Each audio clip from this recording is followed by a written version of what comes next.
Itong donasyon ko na ito ay inaasahan ko na magagamit ng eskwelahan na ito para lalong mapaunlad ang kaalaman ninyong mga estudyante para hindi kayo lumaki na katulad ng mga hinayupak na mga latak sa lipunan.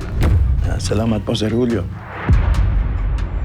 Ngayong Lunes, Sir, para po kayong si Bangkil. Hindi naman. Si Bangkil, lumalaban, matapang. Eh si Sir, mayaman lang siya. Hanap si Bangkil, di ba?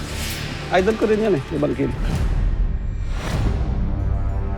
Hinahanap ko si Lolong. Nasaan siya? Sino ka? Lumayas kayo!